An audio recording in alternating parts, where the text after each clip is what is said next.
You're listening to Journals of the Whilling from the Tumbling Saber team, a part of the Star Wars Commonwealth Podcast Network. Check us out on the web at starwarscommonwealth.com, on Facebook, iTunes, and Twitter, and take your first step into a larger world.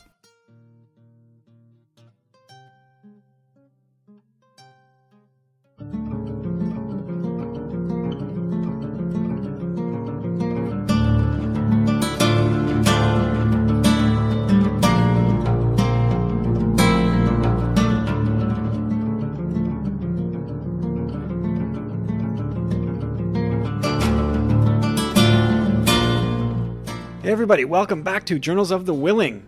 My name's Kyle. And I'm Steve.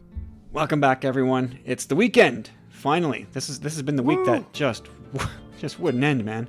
Steve, what's going on? Oh, yeah, the week dragged. But yeah, not too much. Kind of getting to the swing of things at my new job. Getting into a lot of good TV when I get the chance. And keeping up with the comics. What about you? Well, I've been long into the swing of my new job, so that's good, I suppose. As for TV, yeah, man, I've been back on the Marvel bandwagon. I finished up Daredevil Season 2 not too long ago, and I've just slid right in, both feet, to Luke Cage, which I've been totally enjoying. I really, really like this series. Have you seen it? Oh, yeah? No, not yet. I'm caught up on Daredevil. I still need to finish Jessica Jones. Yes. Yeah. So I did.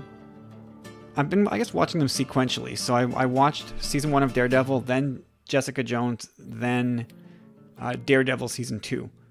Now I'm maybe a third of the way through Luke Cage. So cool. Oh yeah, I like him in his kind of small role in Jessica Jones, but I'm excited to get into that. Yeah. So far, I have not been disappointed. I know some people were.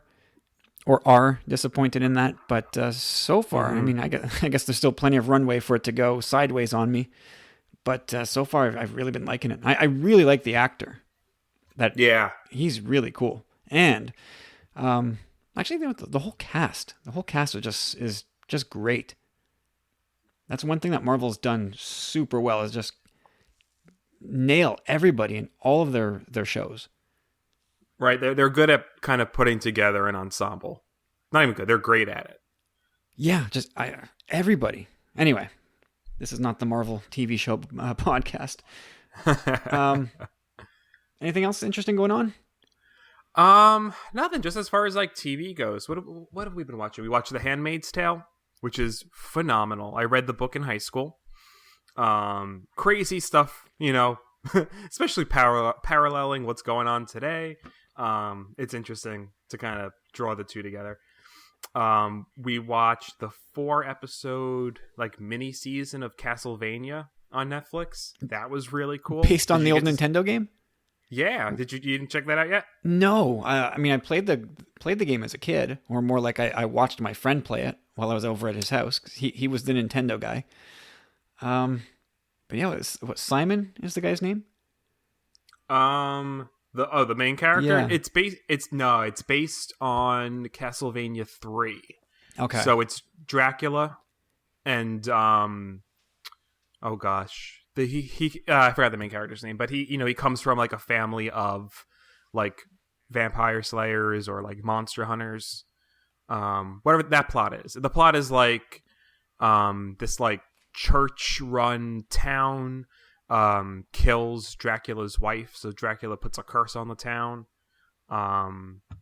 Did you play the third one at all? Do you remember that much at all? I think it's pretty loyal to the story. Nah, but I think I think I was into 1 and 2, but by 3 I think it was over for me. All right, I don't know if they plan on like covering all the different games, but this one specifically is on the third one. I may have to check it out. You know what? It's going to go on the list. My ever-growing list of things to catch just on Netflix. It's like watching a movie, though. It's only 4 episodes, and they're like 23 minutes a pop. Oh, really? Okay. So you just like watch the 4. We watched it like during dinner. Like we just kind of, it was like watching a movie. And this is it live action? Animated. Okay. Well, that's even easier to digest. Yeah, it's like a TVMA anime. It's kind of like what HBO did with Spawn. Okay, gotcha. It's like uber gory, uber dark, but it's really awesome. Gotcha. Yeah, no, Yeah, yeah. that's I could probably dig that.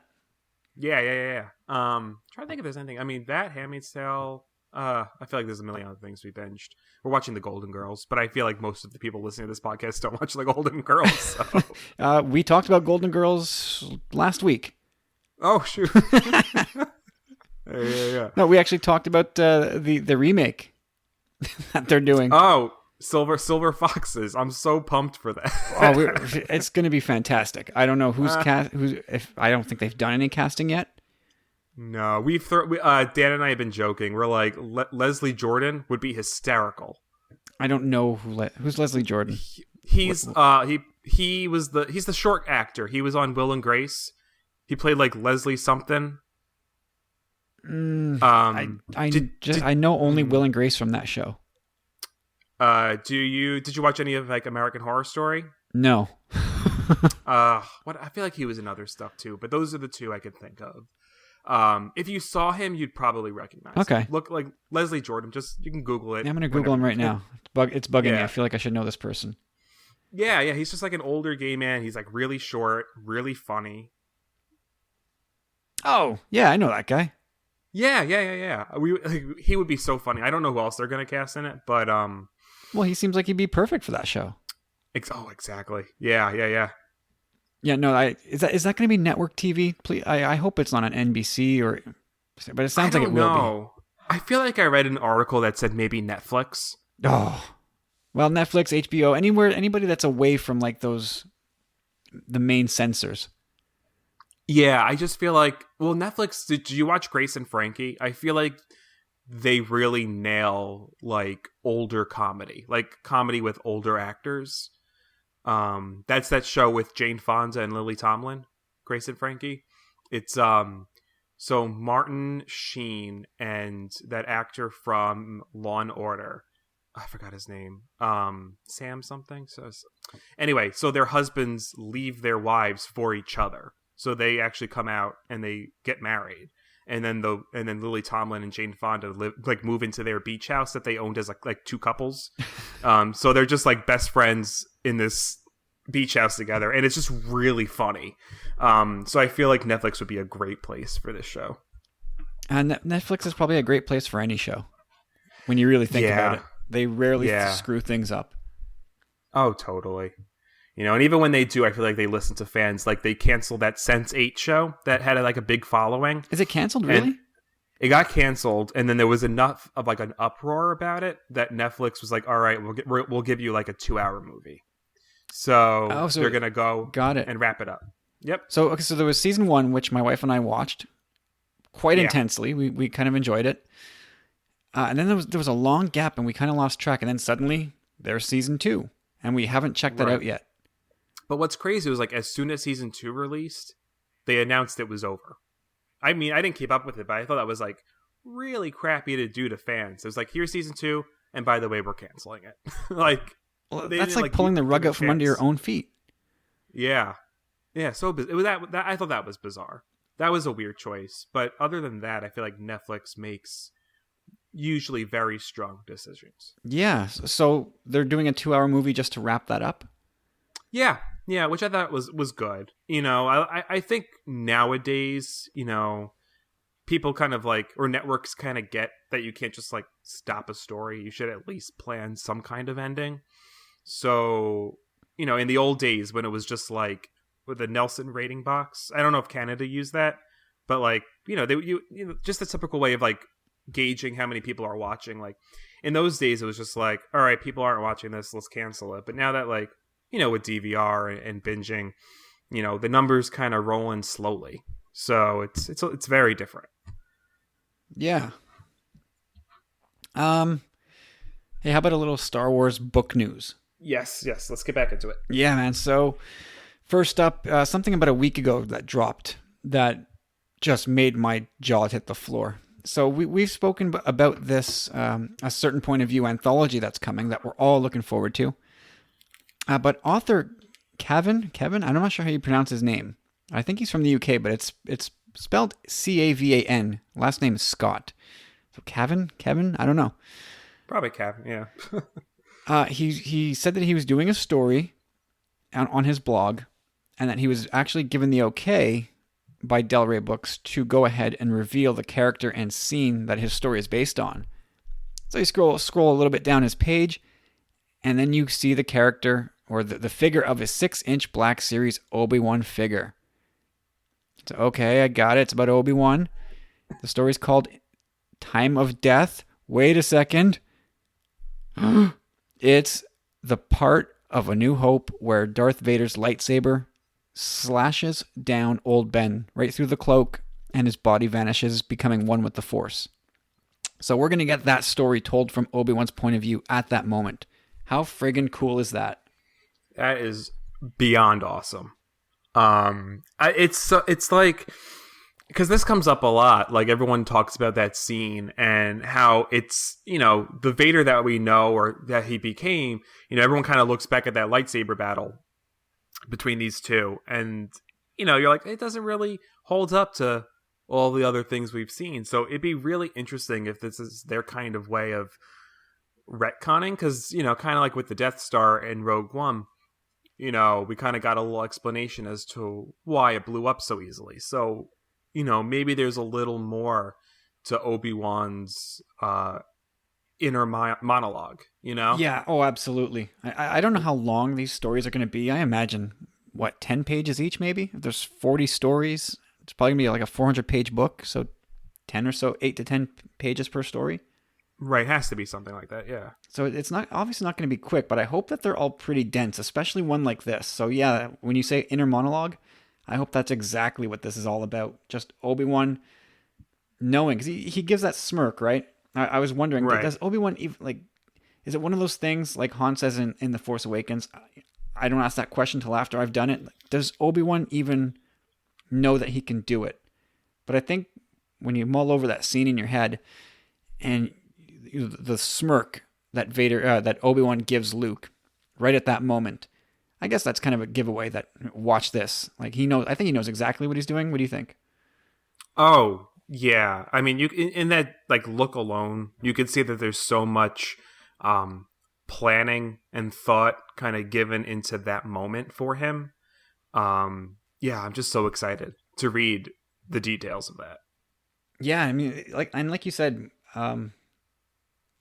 it just adds more padding around that duel, because you're right, when you hold it up to the flair and style of lightsaber battles that we got, even in A New Hope, it blows it out of the water.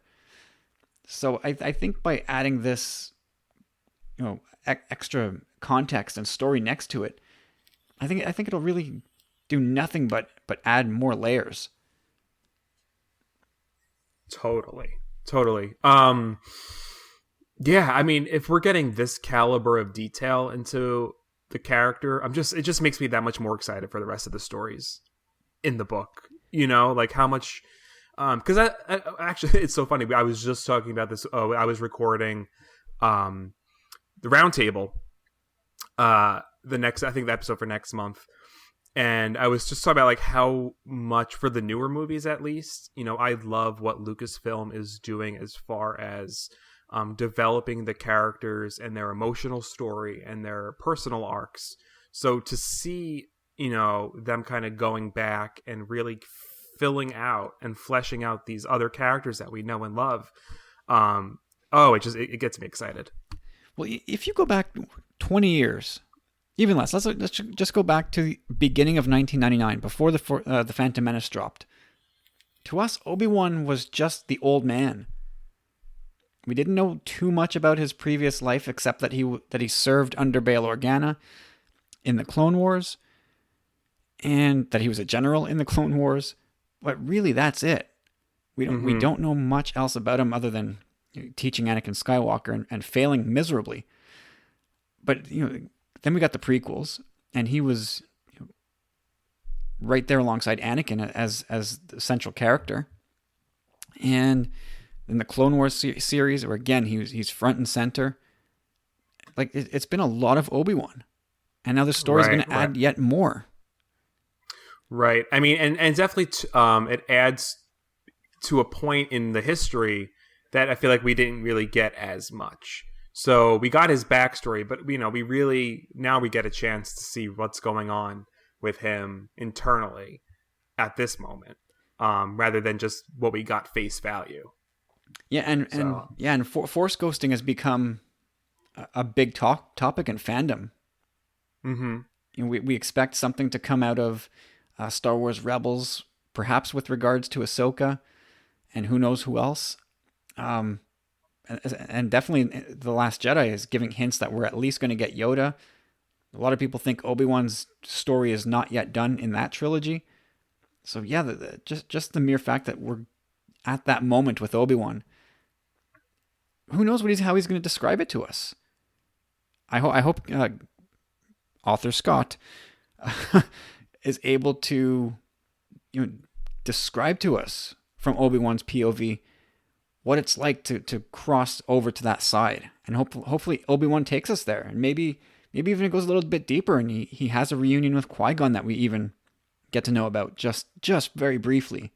But there's all kinds of places this can go, and man, the light that it could shed, I can't wait.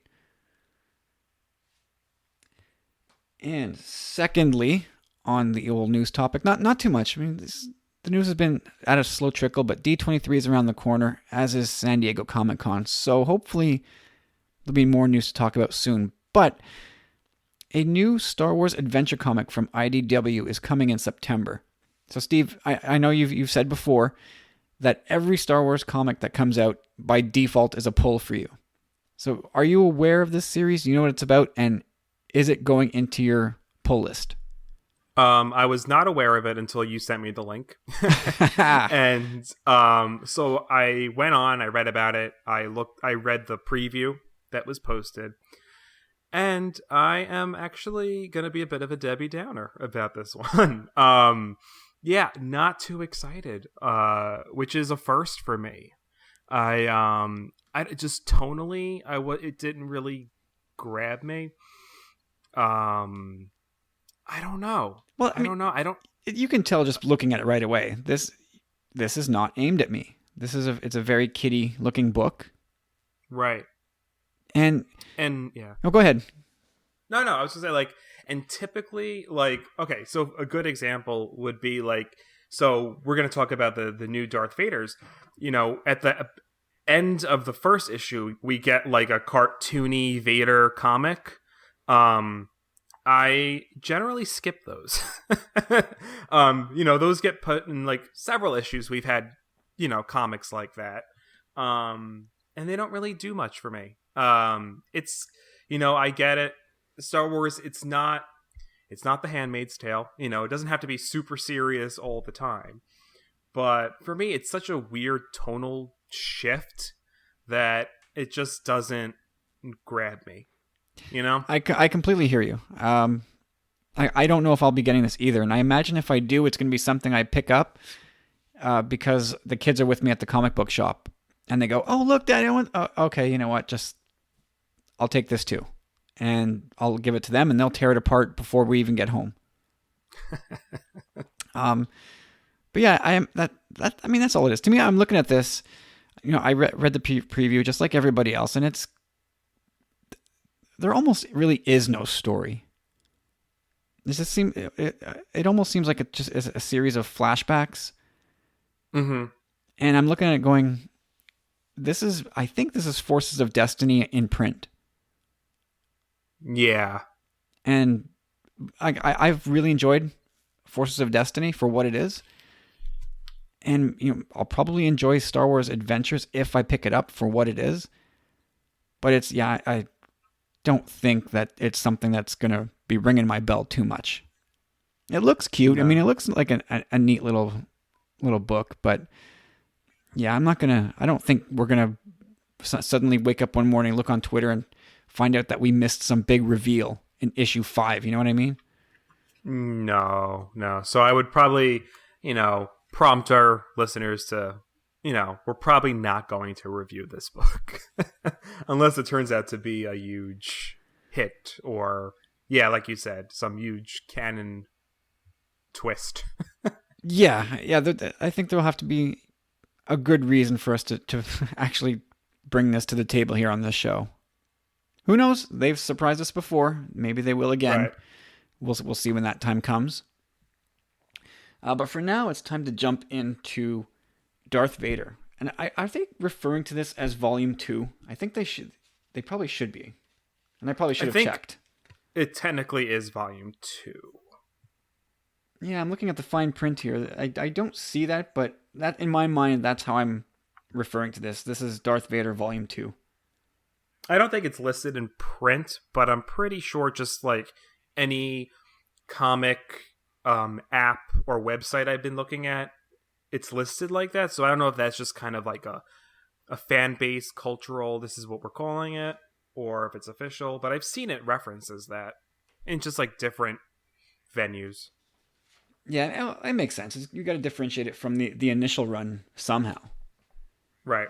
But I remember the announcement when this came out, and I like Charles Soule is one of my favorite writers, and Giuseppe Camuncoli. I loved his work on Spider-Man, and so I heard this news and I just popped out of my chair and just kind of ran around in circles until I passed out. I was so stoked about this, and I think that was followed up by news that Charles Soule was doing Astonishing X-Men, which comes out.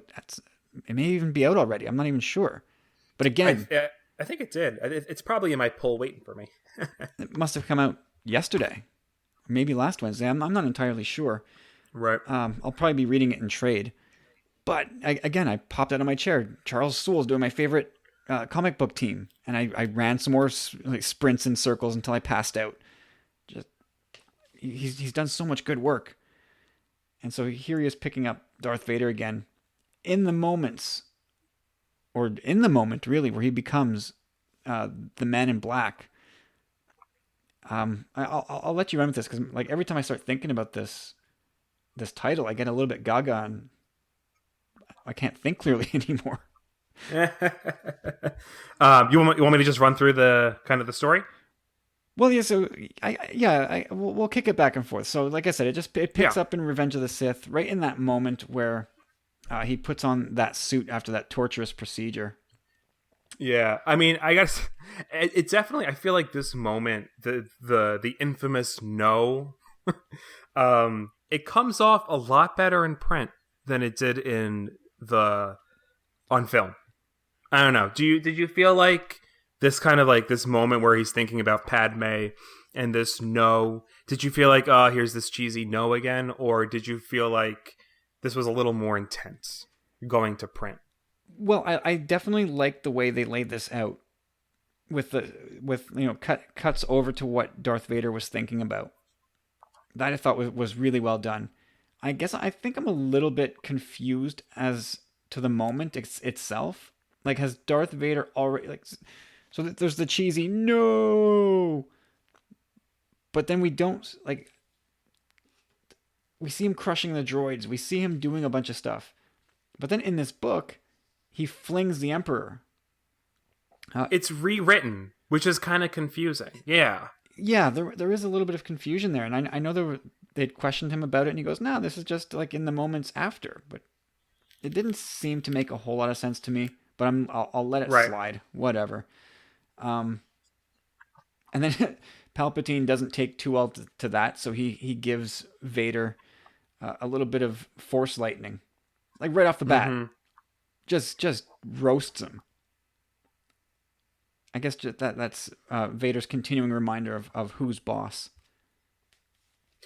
Yeah, we kind of get a look into like what their relationship is going to be moving forward, as the two Sith are together. I was about to call him Padawan, but that's not what it's called. I don't even know if there is. I guess he's just apprentice, right? Apprentice, right? We're kind of getting those early dynamic here. Where in the beginning it was a little more manipulative, when Anakin was just Anakin, and now it's definitely a little more like, I am your boss and do not cross me. Like it's definitely a tonal shift in their relationship. So I did like that. Now, did you find that they overdid that opening scene at all? Like, how much did it really bother you that it maybe isn't totally in lockstep with what happened on screen? I think it's, I'm not super crazy about the prequels. I'm not a prequel hater. They have their they have their merits. But I think I'm kind of looking at this as something new, and it didn't really bother me. It kind of like it took me into the story. I wasn't really going in. It was like, all right, this better be just like Revenge of the Sith, because again, it's not one of my favorites. So I'm like, in my head canon, I was just kind of like, I gave them the pass to play with it a little bit. And I think had we seen this on screen, maybe it wouldn't have ruffled too many feathers. I don't know, but I liked it. Yeah, I think overall, you're right. I do like it, and I'll look past the potential of a inconsistency. I can deal with that. That's fine. Right. But I did find it funny. There's a part where Palpatine says something to the effect of, "If you touch me with the Force again," he's basically threatening him, right? Right. Yeah, he says, if you touch me with the Force, I'll finish what Kenobi couldn't. And I feel like that there's kind of a joke in there where, as far as I know, Vader never touched him again with the Force, but he actually, the next time he touches Palpatine is when he tosses him over the railing in Jedi at the end. Yeah, a lot of what do they call that? Like dramatic irony. A lot of foreshadowing. I like that. Yeah, and I giggled when I first read it. I thought of my brother, who just is a huge fan of loopholing things. So I figured out, there's Vader thinking of a loophole. Okay, if I can't touch you with the Force, I'll just put my big meat hooks on you and toss you over the rail. How about them apples? Awesome. And one of the things I really enjoyed about this book was that it was like it's just really densely packed with info. Like the next scene has Palpatine talking about kyber crystals, and that's kind of intercut with Masameda giving a sermon about the treachery of the Jedi and kind of like the state of the galaxy. And everything is relevant. It's all important stuff that you can take away and say, this is really important to canon. Like, did anything jump out at you in these next couple pages? So this scene actually made me think of that propaganda book we were talking about that you read. Yeah. And I really saw this as like the beginning of the propaganda. Like, we are going to tell the galaxy how malicious the Jedi were, and this is going to be the truth, and this is how people are going to trust the Empire. And I thought that was really well seated here. Absolutely, yeah. Yeah, a very strong continuation and or picking up of that thread. I liked how we get to see. There's just so much going on in the art. But seeing the clone troopers rounding up all the remaining Jedi lightsabers, it's sort of a stark reminder of what's just happened in the galaxy. It's just I love tons of them. The burning, the burning of the sabers. I love that. Almost like a literal passing of the torch, like from one era to another. It's kind of cool to see this like contrasting imagery of like prequel era clone troopers, amidst like the empirical flags that are up, like the banners, and it's like it's cool to see that shift in the artwork. Yes. Yep, absolutely. And there's one page where Masameda is holding up Yoda's lightsaber, and right before that gets tossed into that furnace or smelter or whatever you want to call it, and that's where sort of the record comes off, or the needle comes off the record for me. And it's this. There's a mistaken continuity here that this is one I can't let go. And I'm sure somebody will try and say, no, it really doesn't matter because, no, this one's unforgivable to me. So we talked about the complete locations of Star Wars, the book Once Upon a Time, and there it is on page 151 in Yoda's hut. A line pointing right to a box in which it says, where'd it go? I had it. I lost it. There it goes. box holds keepsakes, ancient texts, and Yoda's lightsaber. Now, last I checked, these reference type books are supposed to be canon. They're supposed to kind of be they're reference books, right? They're called reference for a reason. If you need to answer a question about something, this is supposed to be one of those resource books to answer that question. So, if Yoda's lightsaber is in his hut on Dagobah, how can it be in that smelter in Darth Vader #1? That's a gotcha. I don't know. Like, maybe, I guess you could get off on semantics here. Because although that looks an awful lot like Yoda's lightsaber, maybe it's just not. Maybe another Jedi had a very similar design, and on the next page, Palpatine and Vader are talking about Yoda's lightsaber.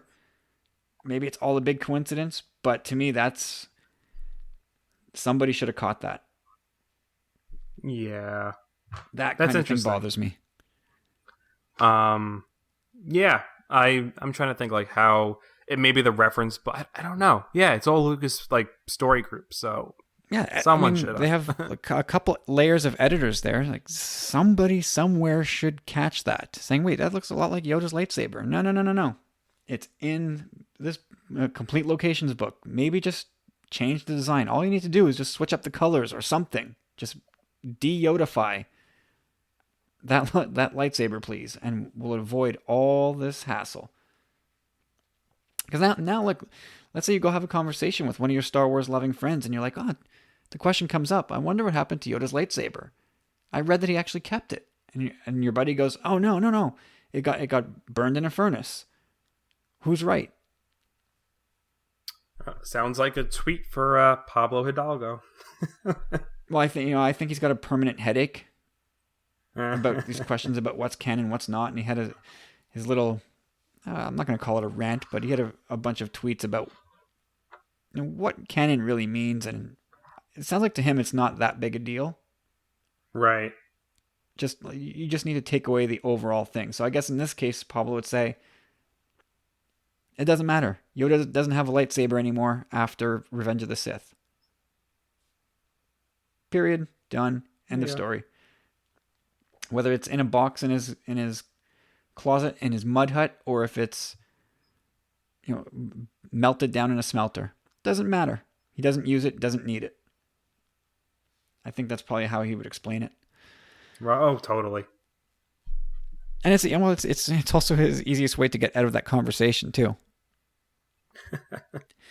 Yeah, like you said, he's tired of it at this point. He must be.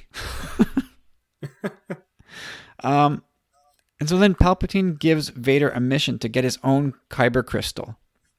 We've long talked about how Kyber crystals need to be bled in order for them to get their signature red glow. So Palpatine now sends Vader out. Go find your own. You're not just going to go take one from the Jedi Temple. You're going to go take one from a living Jedi. But because they had done such a thorough job in killing all the Jedi during Order 66, it was going to be a challenge for Vader to even find a straggler Jedi. So Palpatine takes him to this far-flung world, dumps him there, says, "Oh, that's weird. I had a ship here for you. It's gone. Oh well, go find your crystal. See ya," and takes off. I thought that was pretty cold, but that's what Palpatine does. Right. Well, this is definitely like his. It kind of reminded me of Tarkin a bit. They have to survive on the Carrion Spike. Yes. This was just kind of like his Tarkin moment. It's like, here, go, survive, come back to me when you got your prize. Yeah, no, that's a really good call. I hadn't thought of that. Good job. So yeah, Vader. We get to see Vader using his suit. He's got these lenses now. I always thought the lenses gave him a red view of everything, but it turns out that they have different polarities to them, or different filters. So he sees things in red, orange, purple, pink, depending on what sort of filters or light he wants to examine things through. I like that. I like getting kind of a look into the tech of his suit. Yeah, absolutely. Like, there's all these buttons and doodads all over his suit. What do they do? Right, now we finally know at least one thing, other than the breathing. Yeah, I mean, I think there's plenty of time here to find out what all these buttons do. So he, Training montage. yes. Hey, let's just go right back to the 80s with the classic training montage. Absolutely. So he follows these tracks that he's found to this little small group of bandits who have of course taken the ship left for Vader, which has the wings on this thing look exactly like the wings of the Inquisitor's ship, which I thought was pretty cool. It's carrying on the TIE fighter design, or at least hints of it. But this is our first look. This is our first canon look at Darth Vader as a combatant, minus a lightsaber. So he goes at it with these three bandits, and well, it is kind of strange to see Vader without his lightsaber, and definitely strange to see him in a vulnerable position like this. Like, he takes damage and he gets hit, and he's kind of in a bad spot. Like, how did you feel reading these first few panels of Vader defenseless, really? I actually found this battle pretty exciting. I love, we're kind of seeing, this is kind of like his training montage a little bit. This is him getting used to his new armor, his new abilities, his strength, and like the Emperor said, using his pain to motivate him. So I really thought this was cool. He kind of, he has. So I'm looking at the one panel where he's kind of jumping down. He has like this like elegance, like this grace to him, which is kind of cool, but still so intimidating. Yeah, I kind of looked at that and go, well, geez, it's so strange to see Vader so lean. Right, right. Like, we're used to seeing this just big hulk of a beast, but here he's actually, he's really lean right down through the legs. It's kind of a strange look for Vader, even though it is, it's right after he's been put in that suit, and Anakin wasn't exactly a monstrosity or a bodybuilder type, Dave Prowse body type. I mean, but yeah, it's definitely a different look for Vader. But I'm glad we're kind of getting these glimpses of his capabilities, minus the lightsaber. Right, and this is really, I thought, what fans were really kind of clamoring for, is to like give us this badass Vader, and I feel like this arc is really gonna show us him getting to that point. Oh yeah, I think that's pretty much the point of this opening arc, and it's off to a rocking start. We're kind of at the end of issue 1 here. He's taken out those three chumps, and you look at him and you see his suit is already banged up. Like, these are just three run-of-the-mill bandits, and he's already scratched up. He's been shot a couple times. He's taken some damage and felt pain in the suit. Which is not something we're used to, because as we move into the movies, well, he's able to deflect laser bolts with his hands and direct them back at his enemies. It's really we're really seeing Vader at his rawest here.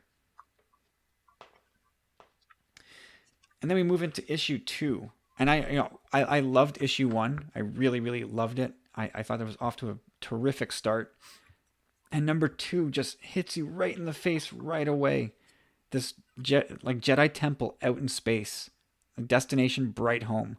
Holy moly. Like, I was not prepared for that. This is awesome. Yes. That whole design of it with the statues, it's so cool. It's a Jedi temple floating out in space. I don't know what the practicality is of having front steps.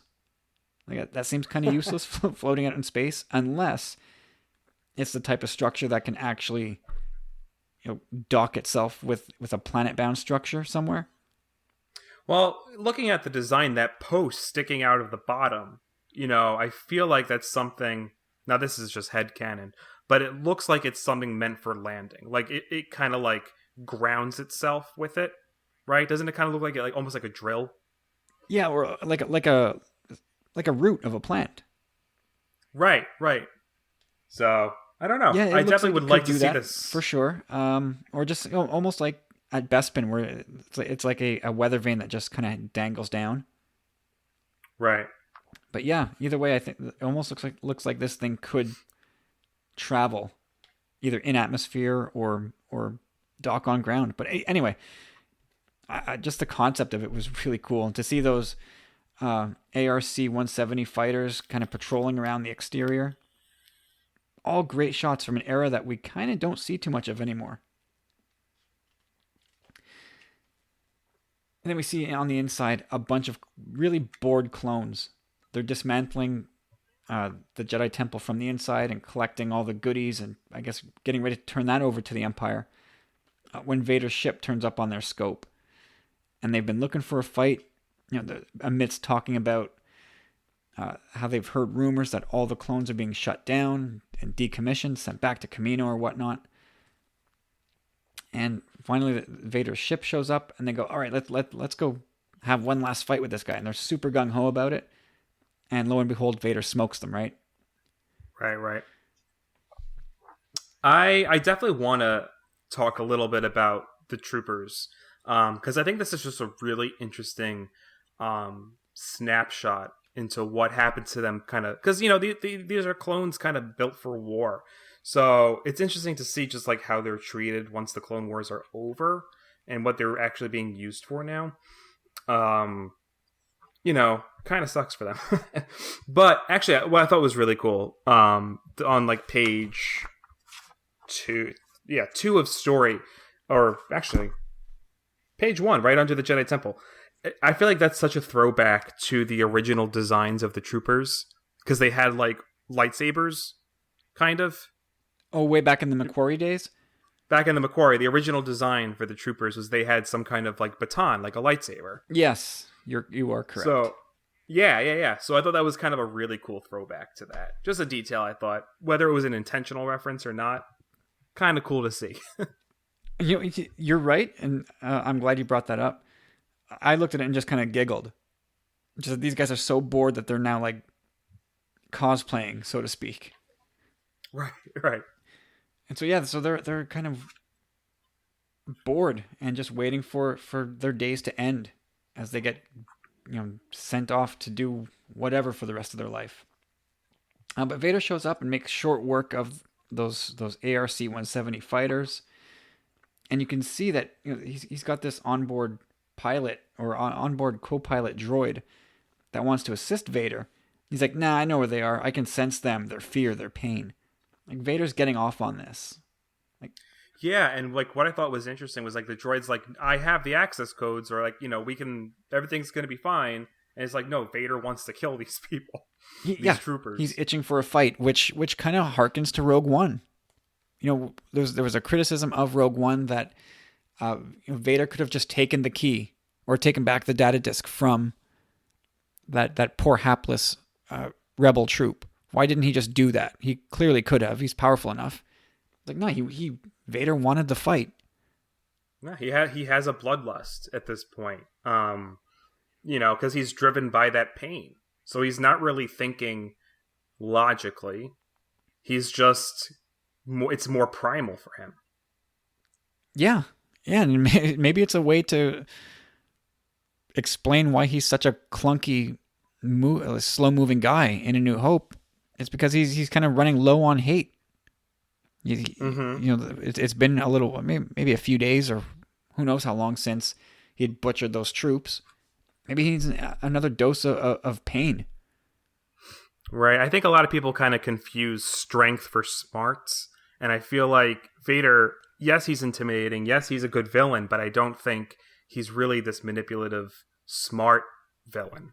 Yeah, sometimes I guess he is whatever the plot needs him to be. But you're right. Like, they kind of give him all those facets. They do give him... Obi-Wan describes him as a cunning warrior. I know he's talking about Anakin. But yeah, when they need him to be just the overpowering brute, he's that. He's just whatever he's whatever they need him to be. Right. So, again, like, and we were kind of talking a little bit about conflicting specifics in the story, but here we kind of get as far as like out of character moments or just inconsistent character moments, which, as cool as this is, I can give it a pass because it's pretty awesome. It was really awesome. This was super cool, and I love the artwork through this. And we'll talk more about the art after, I think, but to see Vader now, like, he could have easily just defused this situation, going, guys, we're actually on the same side. Just get out of my way. I'm with the Emperor. Please, move. But instead, he just wants to butcher more clone troopers. And there's a panel with him igniting a green lightsaber, which is something I never thought I would see. Right. He pulled the lightsaber from the trooper. I thought, they kind of... I liked what they did. They played with our expectations, because I thought, like, that was going to be the lightsaber he bled. And he was just like, nope, not the right one. Toss it aside. Yeah, like, he could have totally just taken the crystal out of that one, but I guess he remembered his orders. Go kill a Jedi and take his. Like, he's not going to be happy until he kills a Jedi. And then after that, we get what is just sort of was a right hook. Like, I read this before I actually got my issue delivered to me, but it just made me want it that much worse. The concept of the Barash vow. Holy moly. Like, this is either going to go nowhere and it will serve only this arc, but this could have potential ramifications everywhere. Absolutely. This kind of like monk aspect to, well, this vow to kind of separate. So not necessarily monk, because we find out exactly the purpose kind of towards the end, but it's an interesting concept because, it lets us like imagine that there may be more Jedi like that around. And just ramifications for like, is this something that Luke has looked into? Yes. Like just different, it's just a different teaching that we just had no idea of. Yeah. I mean, we're all under the impression that Luke has gone to the first Jedi Temple to look for answers. And that's what he's doing there. But, I mean, he also looks like a man who has removed himself from the conflict. I think there's room. And Corey and James, when we talked about this, both kind of felt like, nah, I think he's just there looking for answers and waiting for Rey, which, I've been on that bandwagon too since we saw The Force Awakens. But now with this insertion of the Barash vow, I think there's maybe some room there for Luke to maybe be a part of that or have been partaken in that.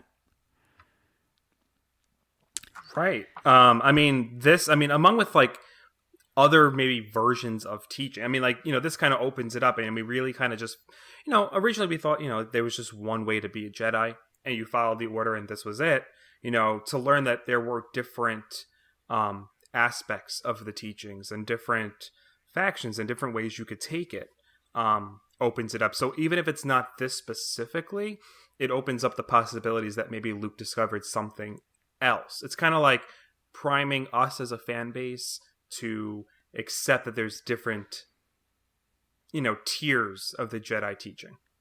Yeah. I mean, we didn't, especially in the original trilogy, we didn't get much about who the Jedi were and what they're all about. Lucas opened that up in the prequels, but I think the Jedi that we got were sort of a wayward order who had lost their true meaning and had forgotten about what being a Jedi really is. And maybe Luke's gotten back a piece of that. And Vader describes it as a form of penance. It sounds entirely possible to me that Luke could be in some kind of self-imposed penance in the Barash vow. And but one of the things I asked is, like, how do you get out of the Barash vow? Is it over when you say it's over? You feel like you've paid your penance?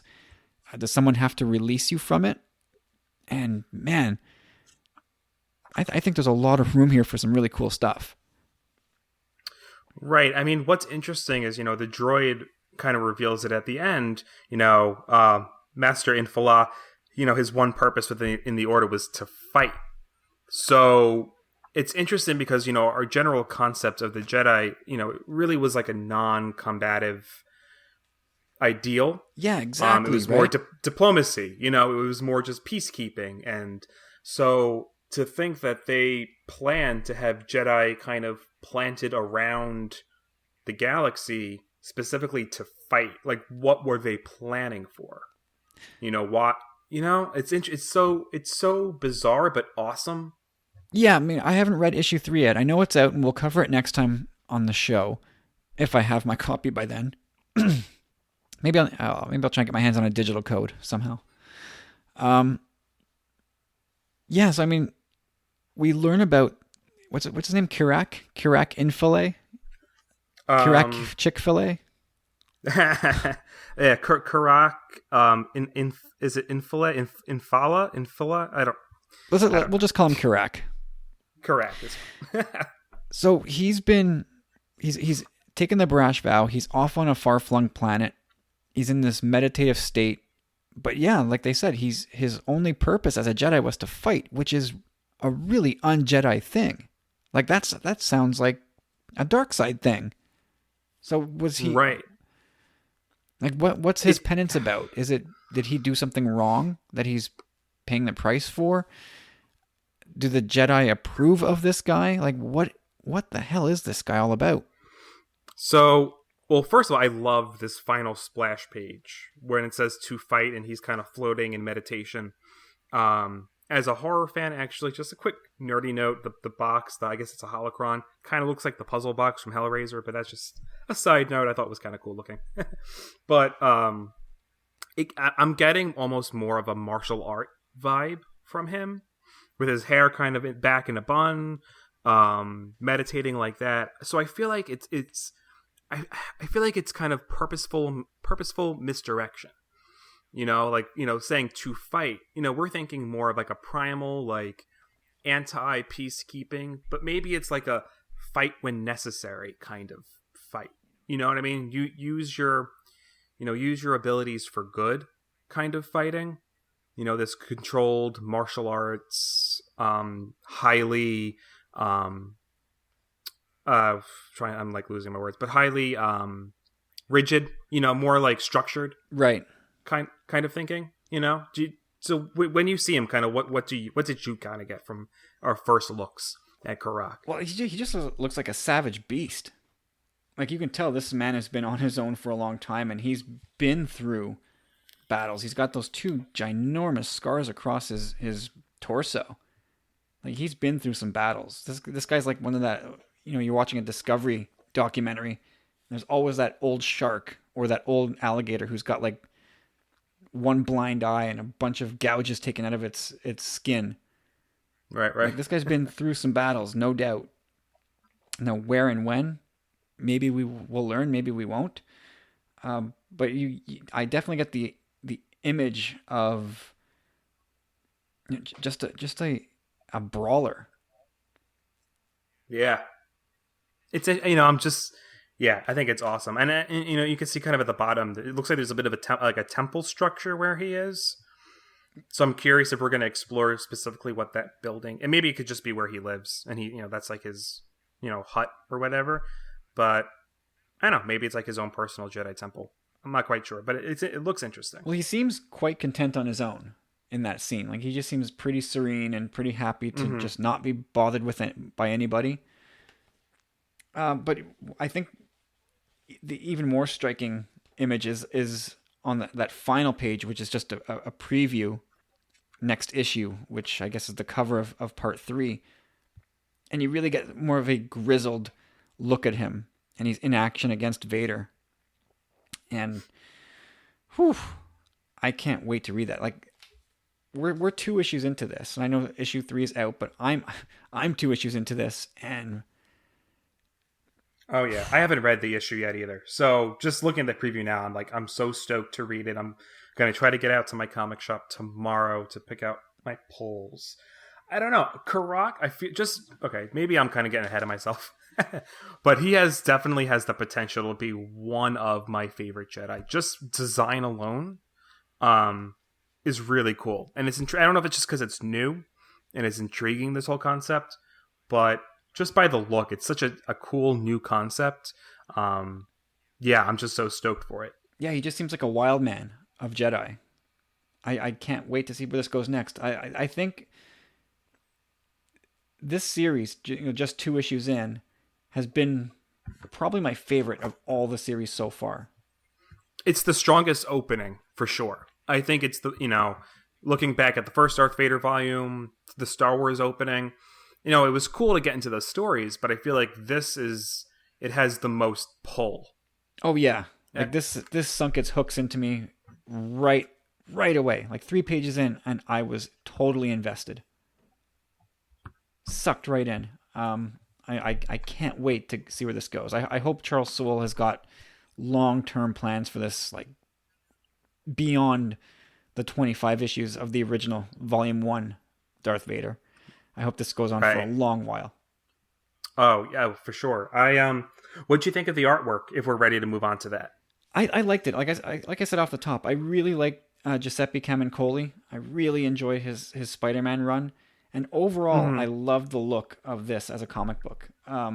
Even when we think back to Screaming Citadel, like I had said, like the first issue of that run is one of the nicest books I've read. Period, of anything I've ever read. This I don't put in that class, but this is the kind of art that I enjoy in a comic book. Right. It's detailed. It's neat. It doesn't have those weird character faces that we were talking about last time. They're Um, stylized, but they're consistent, right. and Right. that's fine with me. Like I feel like the body language is right from Camuncoli across the board. The only complaint I have is that sometimes his Vader mask is really bad, Like lazy almost. You think, almost like or he got lost on the page. And I'll give you a specific instance, okay. and it's easy to find online because everybody posted. It's on that page where he's discussing the Barash vow. I think that's an issue 2. I think. Oh yeah, I'm like looking at issue 1 right now.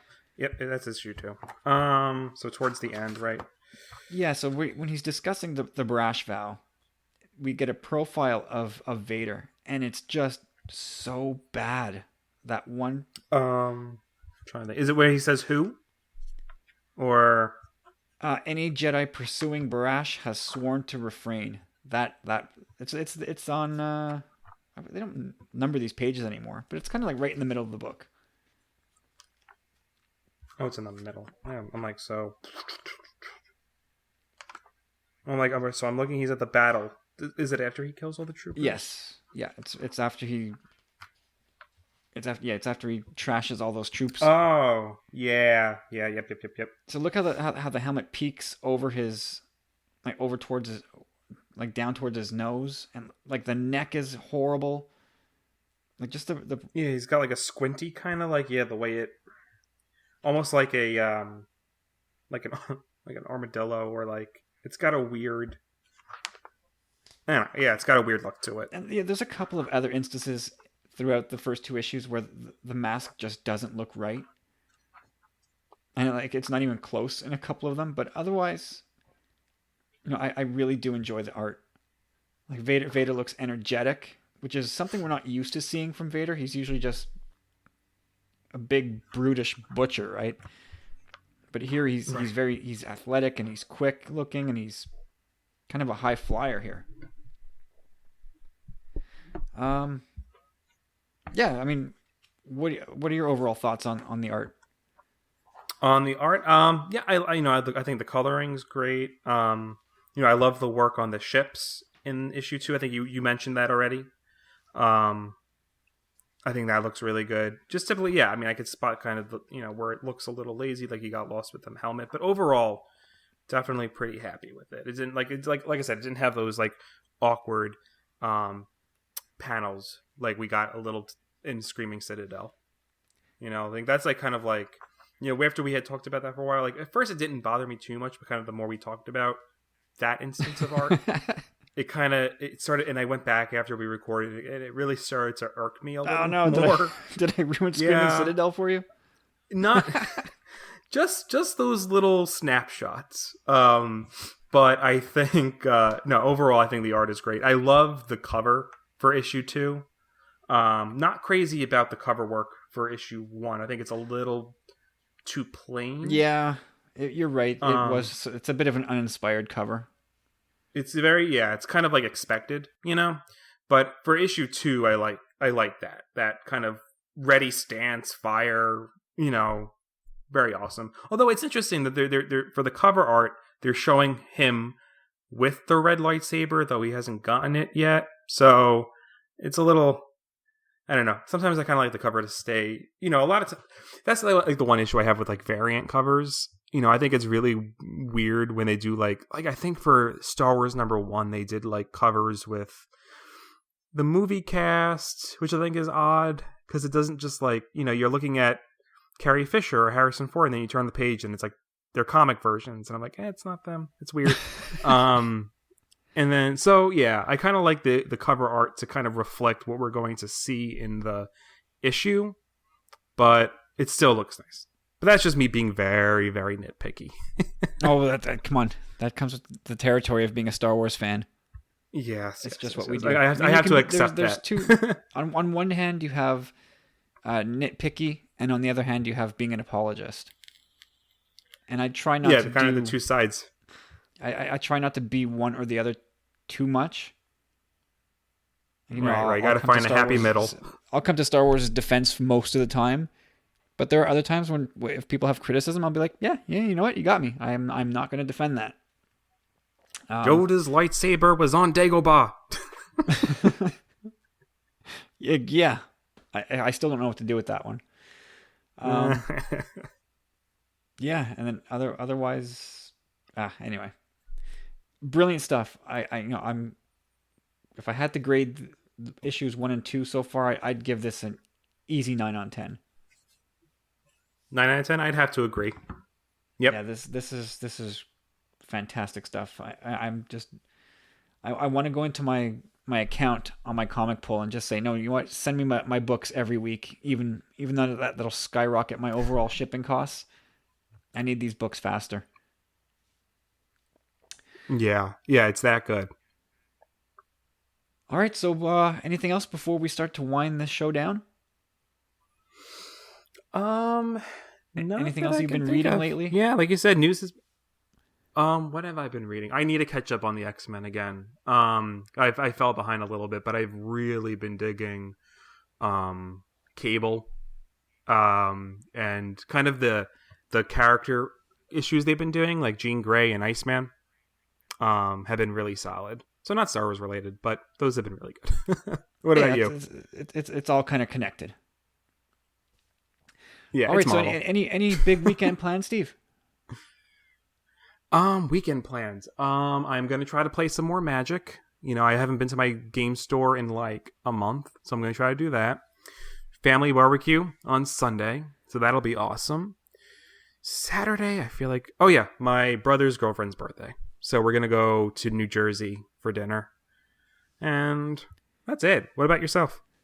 Well, let me remind you that there's a convention going on in California this weekend called D23, in which it seems very, very likely that we're going to get a behind-the-scenes reel of The Last Jedi. So there's something to look forward to there. I don't want to say exactly what time it is. I think it's going to be in the early afternoon for us on the East Coast. I don't know. Go check the schedule. So that's going to be on Saturday. That's Saturday. Okay. Oh yeah, I'll be around and glued to my screen. Yeah. So I would just recommend anybody who wants to see this stuff as it happens on Saturday, go to just Google D23 schedule. It'll probably take you right there, and you're going to want to look for the panel that talks about Lucasfilm, Marvel, and upcoming Disney projects. That'll be the panel that we get any kind of glimpse into The Last Jedi. Are they streaming it? Do you know? Probably, I would think so. And don't they? I feel like, yeah. I don't remember the last. I don't think I've like watched any streams, but I'm pretty sure they do. I know I'll be doing that this Saturday afternoon, and hopefully we'll get something on the Han Solo movie as well. Even if it's just a glimpse, just give us a few images from on set, just to calm our nerves after all the drama that's gone on there lately. Oh, I'm gonna go further. I want a teaser. I want at least a 30-second something. Oh, wow. Well, I'm going to go out there. I hope you're right. I would like to see something, but I don't know that we're going to get that. I hope so. Optimism. Give us, if you can't give us a few photos, give us the movie title. Just give us something. Title card. That would be nice. I'll take that. All right, I think that's where we'll end it off here. Steve, thanks a lot, man. We're going to do this again in a couple weeks' time with hopefully at least issue 3 of Darth Vader, if not maybe a little. No, issue 4 won't be until August Jesus, we're in July. We can mix it up. We could do Vader 3, the next bit of Afra. We can kind of get from different angles. Yeah, and hopefully there'll be some news from maybe. When are we back here? So what today? Today is the 13th. So we're back on the 27th. Hey, we might have some San Diego Comic-Con stuff to talk about. Oh, yeah.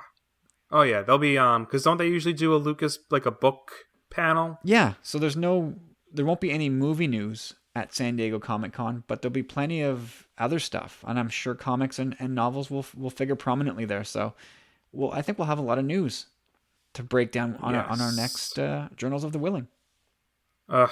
Let's hope. I'm excited. Yeah. All right, everybody. Thank you so much for listening to another edition of Journals of the Whilling. We hope you enjoyed it. Steve, where can people find you on Twitter or Facebook or wherever between shows? On Twitter, they can find me at GioAngoFett, GIOANGO Fett. Awesome. I'm at Tumbling Saber on Twitter, Facebook, and Instagram. Come give us a follow. Come connect with us. I think we typically follow back anybody that is into the same nerd stuff that we're into. And we would love to hang out on the Twitter and chat the wars with you. And this weekend as well, if you're kind of waiting for D23 to get underway, you can kill a little bit more time by heading to StarWarsCommonwealth.com and checking out a bunch of shows. The ever-growing list keeps getting bigger. Check out San Diego Sabers, the newest addition to the network, as well as our friends at Talk Star Wars, Generation X-Wing, Skyhoppers, the Rogue Squadron, and the Nerd Room. Everybody's just doing great work these days, raising the bar for the network, and I can't recommend any of those shows more.